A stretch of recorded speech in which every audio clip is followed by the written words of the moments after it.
नमस्कार, मी जान्हवी आणि आज आपण मधाबद्दल बोलणार आहोत. प्राचीन कालापासून मधाला एक श्रेष्ठ प्रतीचं औषध म्हणून ओळखलं जातं. मध नियमित सेवन केल्याने आपलं शरीर बलवान, निरोगी आणि दीर्घायुषी बनते. मधामध्ये बी जीवनसत्व भरपूर प्रमाणात असते. विविध औषधांबरोबर मध घेतल्याने गुण लवकर येतो आणि रोगमुक्ती होते. म्हणून बऱ्याच औषधांमध्ये मधाचा वापर केला जातो.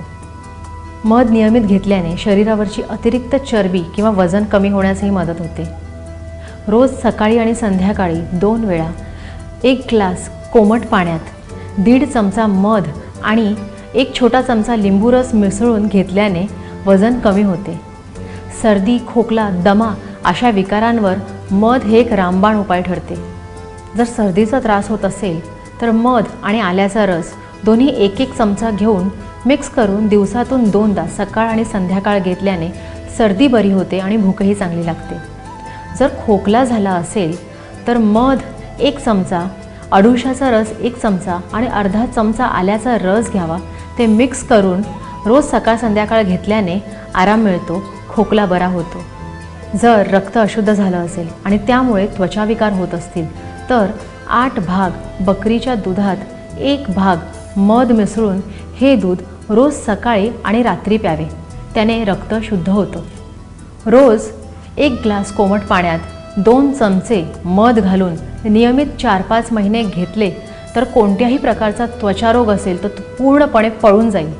ज्यांना हाय बीपीचा त्रास आहे त्यांनी रोज 2 चमचे मध आणि 1 चमचा लिंबाचा रस रोज सकाळ संध्याकाळ घ्यावा. त्याने बीपी कमी होण्यास मदत होते. अशक्तपणा येत असेल तर मध हा त्यावरचा उत्तम उपाय आहे. 1 कप दुधात 1 चमचा मध मिसळून नियमित घेतल्याने शरीर सशक्त आणि सदृढ बनते.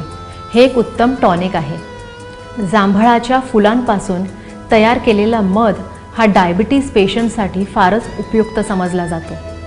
जर डोळ्यांचे विकार असतील किंवा चष्म्याचा नंबर लागला असेल तर मध आणि पळसाचं अर्क हे दोन्ही एकत्रित करून एका बाटलीत भरून ठेवावे आणि ते रोज रात्री झोपताना त्याचे 2-2 थेंब डोळ्यात घातल्याने चष्म्याचा नंबर हमखास उतरतो. शुद्ध मध ओळखण्यासाठी मधात कापसाची वात बुडवून पेटवावी. जर ती वात न तडतडता पेटली मग ते मध शुद्ध समजावं. शुद्ध मधाचा थेंब पाण्यात टाकल्याने ते तळाशी जाऊन बसते. लहान मुलांच्या मानसिक आणि शारीरिक विकासासाठी मध हे एक उपयुक्त आणि भरोशाचे टॉनिक आहे. जर बाळ जन्मल्यापासून ते 9 महिन्यापर्यंत नियमित त्याला मधाचे चाटण दिले तर मोठेपणी त्याला हृदयविकार आणि TB होण्याची शक्यता टळते. TBच्या रुग्णांनी नियमित मध घेतल्याने खोकला कमी होतो, वजनात वाढ होते, रक्तप्रवाह सुधारतो, तांबड्या पेशी म्हणजेच RBCsची वाढ होते आणि त्यांची तब्येत चांगली राहते.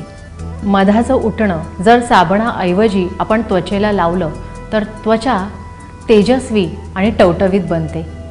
मधाचं उटणं बनवण्यासाठी मध आणि मैदा एकत्रित करावा आणि त्यात थोडं गुलाब पाणी घालावं आणि हे त्वचेला लावून थोडा वेळ ठेवून मग धुवून टाकावं.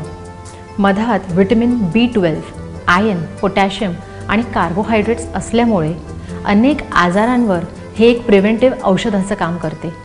याने आजार तर बरे होतातच पण त्यासोबत हे आपल्या शरीराला धष्टपुष्टही बनवते.